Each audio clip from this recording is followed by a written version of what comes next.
네, 특별한 수요일에 특별한 통찰 특수통. 오늘 만나보실 특수통은요, 홍종호 서울대 환경대학원 교수님입니다. 안녕하세요. 안녕하세요. 예, 오늘은 후쿠시마 오염수 방류와 환경 경제 이야기, 그 다음에 캠프 데이비드 원칙 중에 있는 기후위기 대응과 관련된 이야기, 이 두 가지를 크게 특히 후자에 중점을 찍어서 좀 해보려고 하고요. 본격적인 이야기는 잠시 광고 듣고 와서 시작하도록 하겠습니다. 잠시만요. 신장식의 뉴스아이킥 특별한 수요일에 특별한 통찰 특수통. 오늘은 홍종호 서울대 환경대학원 교수님과 함께 이야기 나누고 있습니다. 자, 후쿠시마 오염수 방류 내일 오후 1시에 시작될 걸로 보이는데요. 계획상 과학적이다. 근데 찬성하거나 뭐 반대하는 건 아니다. 이렇게 얘기를 하는데 기술적인 문제 내지는 뭐 계획상 과학적이다. 라고 하면 진짜 뭐 안심해도 되는 건가요? 그 얘기를 잘 이해가 제가 안 몇 가서. 개월 전에 그 미국의 핵물리학자 또 해양과학자, 네. 생태학자가 국내에 와서 네. 그 실제 동경전력에 가서 이 오염수에 대한 현장 실사를 했던 이분들이 와서 네네. 했던 그 토론회에 참석해 봤거든요. 네. 이분들 얘기는 이제 제가 지금도 기억나는 몇 가지가 있어요. 예. 동경전력이 생각보다 정보와 지식이 없더라. 동경 전력 네, 자체가. 자체가 지식이 없더라. 그리고 나는 데이터로만 말한다. 네. 그리고 이건 분명히 해양 투기다. 이런 표현들이 기억이 나거든요. 네네. 저는 이게 뭐 과학적으로 문제 없다 이런 얘기를 하는 것이 국내에 주로 제가 아는 한 원자핵공학과의 전문가들께서 이런 얘기를 하는데 제가 이분들을 솔직히 그렇게 신뢰하기 힘든 게 네. 얼마 전만 해도 탈원전에 뭐 경제역병이 47조다 이런 보고서 내고 그거 했던 한번 저희도 검토했죠. 그러니까요. 그래서 이런 것들이 굉장히 그 수치를 편향적으로 활용하는데 익숙한 분들이에요. 그래서 네. 과연 미국은 뭐 우리 일본에서 굉장히 멀리 떨어져 있는 그래서 사실은 이 문제에 그렇게 민감하지 않은데도 실제 현장 출사 후에 이건 굉장히 이 생태계 자체에도 먹이 사슬 과정을 통해서 장기적으로 보면 큰 문제를 일으킬 수 있다 이런 얘기를 그 생태학자가 했거든요. 그래서 이렇게 보면 충분히 과학적으로도 논쟁적인 사안이라고 생각이 되고요. 경제학자인 제가 보는 관점에서는 두 가지를 말씀드리고 싶은데 사전 예방 원칙이라는 게 있습니다. 그러니까 이게 지금 사전 예방 원칙을 상당히 무시하는 처사인 거죠. 그러니까 어떤 위험이라는 것이 상당히 파급력이 크고 불가역적일 경우에는 과학적 지식이 충분히 충족되지 않는다고 하더라도 사전 예방적인 조치가 필요하다 이런 원칙인데 이게 환경, 기후 이런 이슈에서는 굉장히 보편적으로 많이 적용되는 원칙입니다. 경제학자 입장인 제가 보기에는 이 원칙이 어떤 선언적인 당위적인 것보다는 오히려 사전 예방했을 때 들어가는 비용이 소요되는 비용이 사후 복구 비용보다 적은 경우가 굉장히 많다라는 것이죠. 그러니까 이 사안도 그런 관점에서 볼 필요가 있고요. 두 번째 중요한 것에 관련돼서 제가 아는 한 이 오염수 처리에 있어서 대안이 있습니다. 지금 이제 일본 정부가 뭐 해양 이제 방류 투기만을 생각하고 있는데 제가 듣기로는 뭐 보관 및 저장 방식, 지하 매설, 지층 주입, 또 수증기 배출 뭐 이런 다양한 방식들이 있대요. 그런데 고체화 방식도 있고 근데 중요한 것은 이게 제일 싸다. 대량으로 방출할 수 있고 제일 싸다라는 것인데 아니 전 세계 3위의 경제 대국인 일본이 돈이 없어서 정말 해양 방류를 해야 되는 것인지 주변국들의 이러한 국민들의 우려와 반발에도 불구하고 저는 그래서 잘 이해가 안 되고 정말 우리 정부가 더더욱 여기에 대해서 문제인 것이 최소한 일본 정부에 대해서 대안이 있다면 대안을 고려해야 하는 거 아니냐. 100번 양보하더라도 이런 정도 이야기는 해줘야 되는 거 아닌가. 저는 그게 과연 국민의 생명과 안전을 책임지겠다고 권력을 위헌받은 대한민국 정부가 이게 어떤 태도가 너무 모호해서 과연 그 역할에 그 책무에 충실하고 있는 것인지 아니 대안이 있으면 우리 경제학자들이 보기엔 굉장히 문제가 훨씬 단순해지거든요. 이게 대안이 없을 때 문제가 복잡해지고 어떤 이 생각이 복잡해지는데 대안이 있다면 그중에 최소 비용으로 가장 위험을 적게 할 수 있는 대안으로 가는 것이 합리적인 것이거든요. 그런 차원에서의 좀 접근이 필요하지 않나 싶습니다. 환경 경제학자 입장에서 사전 예방 원칙 자칫하면 사실은 호미로 막을 걸 가래로도 못 막는 수가 있습니다. 국민들의 생명 그다음에 생태계가 교란되면 그거는 가래로도 못 막아요, 사실은. 근데 일단 눈에 보이는 싼 대안을 찾는 거, 싼 어떤 방안을 찾는 거, 대안이 있음에도 불구하고 사전 예방 원칙에 어긋난다. 경제학적으로도 합리적 선택이라고 보기 어렵다라는 말씀 주셨습니다. 자, 본격적인 이야기로 들어가서요. 사실 우리가 안보, 경제 이 얘기 하느라고 한미일 정상회의 그 캠프 데이비드 원칙 정신 여기에 기후 위기가 들어 있단 말이죠. 네. 우리 3국은 기후변화 대응을 위해 협력하기로 하고 관련 국제기구 협의체를 통해 리더십을 발휘하고 해결책을 제시하기 위해 협력할 것이다. 우리는 전지구적 이슈와 불안정의 근본 원인을 함께 해결하기 위해 개발과 인도적 대응 협력을 강화해 나갈 것이다. 기후변화 대응의 중요성을 이 캠프 데이비드 원칙에도 써놨어요. 이거는 어떤 의미로 읽어야 됩니까? 보통 이제 국가 간 이러한 어떤 정상회담 할 때 기후나 환경 이슈가 종종 이제 선언문에 포함되긴 합니다. 왜냐하면 네네. 이게 비정치적이고 네. 어떻게 보면 좀 부담이 적은 주제 그러면서도 아니에요. 그럴듯해 보이고. 예, 누구도 이제 여기에 대해서 반대하기 반대하기 어려운. 어렵고 이제 이런 건데 사실은 미국은 이미 바이든 행정부에서 이 기후변화 대응을 통해서 네. 자국의 산업 경쟁력을 높이겠다라는 이러한 조치를 꾸준히 취해 왔거든요. 맞아요. 사실은 예. 미국은 그런 국내 정책의 연장선상에서 이런 요구를 상당히 강하게 했을 수 있죠. 그런데 네. 그런 면에서 보자면은 상대적으로 네. 대한민국 정부는 국내에 있어서의 기후변화 대응 조치가 저는 제가 보기에는 그렇게 만족스럽지 않았기 때문에 이런 내용에 대해서 얼마만큼 진정성 이것을 중요하게 생각했을지에 대해서는 저는 뭐 잘 모르겠습니다. 저는 이거를 보고 그러니까 사실은 바이든도 그렇고 미국도 그렇고 유럽도 그렇고 사실은 노동 조건을 부과해서 사실 관세 그다음에 기후와 관련된 조건을 부과해서 관세 추가 관세를 얻거나 수출입을 통제하는 어떤 국제적인 룰들이 지금 만들어져 가고 만들어지고 있잖아요. 있죠. 예.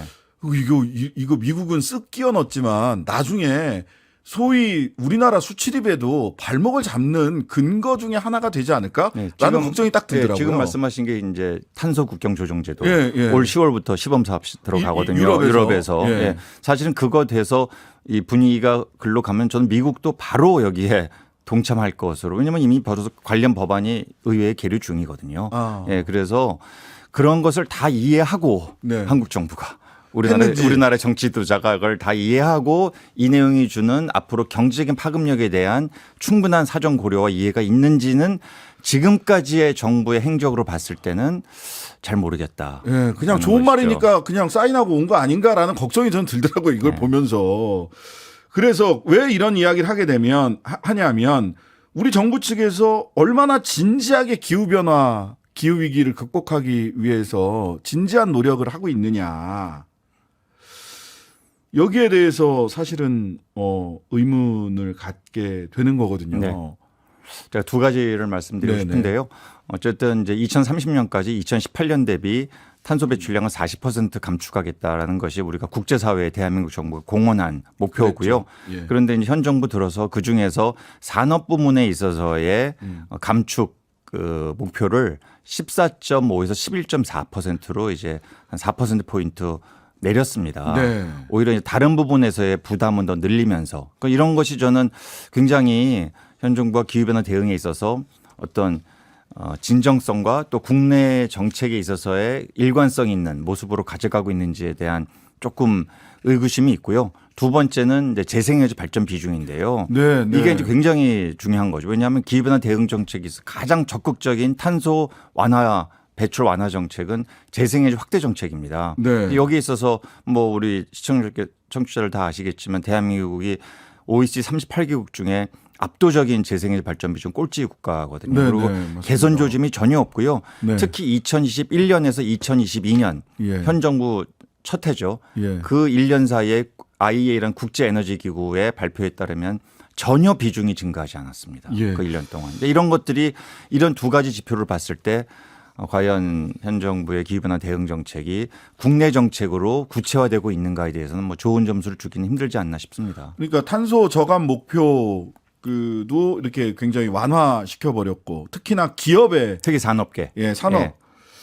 기업들 그 공장 돌려라 이 이게 얘기죠. 겉으로는 산업계가 환영하지만 예. 정말 산업계가 내심 이게 제대로 가는 정책인가에 대해서는 아마 많은 생각을 할 거라고 봐요. 그렇죠. 왜냐하면 아리백 때문에 네, 그런 것도 있고 정부가 이렇게 강화시켰을 때는 거기에 따른 금융 재정 지원도 동반된다는 것을 분명히 이제 기업들은 기대할 텐데 오히려 완화를 약화시켜 그렇게 여기에 대한 정책의 우선순위가 높지 않구나라고 기업들은 받아들일 수 있거든요. 네. 그건 사실은 국제적으로 부담인 거죠. 그러니까 온실가스 감축 계획이 매우 미흡하다라고 엘고어 전 미국 부통령 그 불편한 진실이라는 저도 네, 그 유명하죠. 영화 다큐멘터리 영화를 보고 와 엘고어가 저렇게 환경운동의 진심이었구나. 라는 생각을 하게 됐는데 이 불편한 진실이란 말 많이 쓰시는데 그 엘고어 전 미국 부통령이 만든 다큐멘터리의 제목입니다. 근데 우리나라에 대해서 글로벌 스탠다드에 한참 모자라다. 온실가스 감축 계획이 이런 평가를 했네요. 네, 그 고 전 미국 부통령이 지난 주말에 한국을 다녀갔고요. 저도 사실 1박 2일 동안 그 컨퍼런스에 참석해서 뭐 회의도 주도하고 했어요. 예. 이제 이분의 이제 주장은 일관되죠. 그러니까 한국이 재생에너지 발전 비중이 너무 낮으니까 네. 모든 선진국들 다 그 방향이 탄소 감축에 가장 효과적이고 적극적인 정책이라는 것에 다 동의하고 네. 열심히 달려가고 있는데 수치만 딱 보더라도 대한민국은 너무 거기에 낙후돼 있으니까 네. 이분으로서 당연히 그런 지적을 안 할 수가 없는 상황이 되는 거죠. 더군다나 그 탄소 감축 계획도 요 임기 이 정부의 임기 중인 2025년까지는 매우 또 7년까지는 약하게 하고 매우 약하게 하고 그 뒤에 이제 나머지 한 4분의 3, 75% 정도를 줄여라라고 얘기를 하니까 그러니까 기간으로 보면 지금은 손 놓고 있다가 거의 야 다음 정부에서 다 75% 줄여 이렇게 그러니까 이제 뭐 아주 돼 있어서 좋게 보면 현 정부 5년 동안 열심히 기술 개발할 수 있는 터전을 만들어주고 인프라를 만들고 나머지 3년 동안 그걸 성과를 보겠다는 건데 글쎄요. 예. 그게 여러 가지 되는 게 지표들은 이제 그 방향으로 잘 안 가죠. 그게 지지되지는 않는 것 같습니다. 그러니까 당장 태양광 발전 같은 경우도 규제를 늘리고 오히려 태양광 발전 이권 카르텔이 있다. 그래서 이거 때려잡아야 된다. 이게 이제 뭐 잘못이 있으면은 책임지도록 해야 되죠. 근데 규제를 늘리고 있어요. 태양광 네. 어떻게 규제를 늘리고 네, 있습니까? 이런 게 지금? 굉장히 이제 안타까운 부분이어서요. 사실은 유럽을 보면 재생에너지 발전을 활성화시키기 위한 모든 정책적인 노력을 10년 이상 해왔음에도 불구하고 네. 지금 이 러시아발 전쟁의 와중에 더 이것을 가열차게 진행시키기 위한 정책 노력을 더 열심히 하거든요. 왜냐하면 에너지 위기가 안 보이게 생활의 위기로 가는 그렇죠. 거를 직접 겪었기 네. 때문에 지난 겨울에 겪었잖아요. 그러나 재생에너지는 순수한 국산 에너지라는 그 확신이 있는 거죠. 누구를 그렇죠, 건드릴 수 그렇죠, 없다. 그렇죠. 바람과 햇빛이니까. 그래서 거기는 소유권이 없어요. 예, 바람과 햇빛에는. 거기에 더더욱 그래서 정책의 규제 완화를 하고 더 빨리 기업들이 이러한 발전소를 설치할 수 있는 각종 지원책을 마련해 주는 반면에 네. 오히려 우리나라는 뭐 말씀하신 대로 정확합니다. 뭐 어떤 불법적인 일이 있었으면 여기에 대해서는 분명히 지적을 하고 사법적인 처리가 있어야 되겠지만 그러나 전체적인 흐름 자체가 예. 태양광 그리고 육상 해상 풍력에 대한 정부의 전폭적인 지원은 반드시 필요하거든요. 이것은 지금 뭐 우리가 아리백 ESG 탄소국경 조정제도 기후변화 대응의 모든 면을 보더라도 글로벌한 시장 질서 자체가 탈탄소로 가고 있기 때문에 네. 이것은 에너지 정책의 최우선 순위에 둬야 되는 사안인데요. 아직까지 현 정부 1년 반 동안 제가 그런 시그널을 전혀 보지를 못했어요. 수치로도 드러나고 있고요. 네. 재생에너지 발전 비중이 증가하지 않고 있습니다. 그래서 이런 모습으로 계속 간다는 것은 저는 한국 경제 자체에 커다란 리스크로 작용한다. 오히려 불필요한 규제는 혁신적으로 풀어내고 네. 그래서 정부의 필요한 지원을 이 재생의 시장 확대에 정말 열심히 쏟아부어야 되는 상황이라고 저는 생각합니다. 그러니까 보니까 정부에서 내온 거 보니까 소규모 태양광 발전 사업자 전력을 무제한으로 사주는 제도. 지금은 사실 제가 사는 관악구에도 태양광 발전 무슨 협동조합 같은 것도 있고 또 아파트에도 이렇게 태양광 발전 패널 싸게 정부에서 지원해서 하면 남는 건 정부에서 다 사주잖아요. 자기 집에서 쓰고 남는 거. 근데 이것도 그렇죠. 무제한으로 사주지 않겠다. 태양광 발전 많이 하면 안 사준다. 이렇게 되는 거네요. 지금 태양광 협회 같은 데서는 이거 난리도 아닐 것 정말 같은데요. 사실 태양광은 또 풍력과 달라서 굉장히 소규모 기업들이 많거든요. 예, 사실은 이런 전국에 걸쳐 있는 소규모 기업들이 사실은 말 그대로 정말 먹고 살기 위해서 하는 분들이에요. 네. 이런 분들이 하고 있는 태양광 사업이 갖는 그 자체적인 어떤 자기 먹고 살기 위한 노력, 국가적으로 굉장히 도움되는 사업인데 이런 분들의 네. 그 경제하려는 의지를 완전 꺾는 그러한 정책들이 나타나서 이게 어떻게 전 세계적인 흐름과 반대로 계속 가나라는 그런 안타까움이 있는 거죠. 그러니까요. 그 태양광 풍력 등 재생에너지 발전을 추진 중인 사업자의 발전 사업 인허가 요건과 자기 자본 비율을 높이는 방안을 벌써 1일 날 지난 1일부로 시행을 했습니다. 이러면은 이제 소규모 업자들은 들어오지 말아라. 돈 많은 사람들만 인허가 여건도 굉장히 엄격하게 해서 시장 진입을 굉장히 문턱을 높이겠다는 네, 얘기네요. 우리나라 이제 지역에 보면 그런 와중에도 태양광의 발전이 좀 비중이 증가한 지역이 있어요. 예를 들어 제주라든지 전남 지역 같은 경우 그렇습니다. 그런데 네. 이런 지역에 어떤 경우는 그래서 전력 수요가 높지 않은데 태양광에서 발전이 여름에 낮에 잘 되는 거예요. 네. 전체적으로 전력의 과잉 공급이 있을 수 있지 않습니까? 네, 그럴 수 있죠. 이럴 경우에 그러면 무엇부터 어떻게 조정을 해야 될 것인가 앞으로 점점 중요해지는데 지금은 자꾸만 태양광부터 잘라. 태양광부터 그러니까 이게 이제 이런 영어로 커테일이라고 해서 자꾸만 이게 차단을 시켜버리니까 그럼 태양광 그 사업하는 분들은 보상도 받지 못하고 이걸 자꾸만 잘라버리면 예. 사업을 영위할 수가 없는 거죠. 네, 네.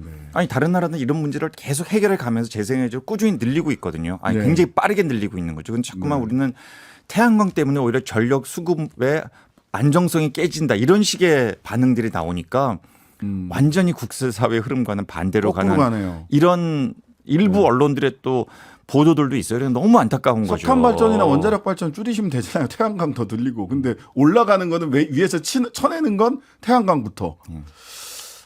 완전히 좀 거꾸로 가는데. 자, 사실 우리 이 부분도 그 한미일 캠프 데이비드 원칙에서 합의를 했던 얘기이기 때문에 좀 관심을 가지고 좀 지켜봐야 되지 않을까 그렇습니다. 싶습니다. 자, 오늘 말씀은 여기까지 듣겠습니다. 특별한 수요일에 특별한 통찰 특수통 홍정호 서울대 환경대학원 교수님이었습니다. 감사합니다. 네, 고맙습니다. 하루 종일 기다려지는 진짜 시사. 평일 저녁 6시 5분 신장식의 뉴스 하이킥.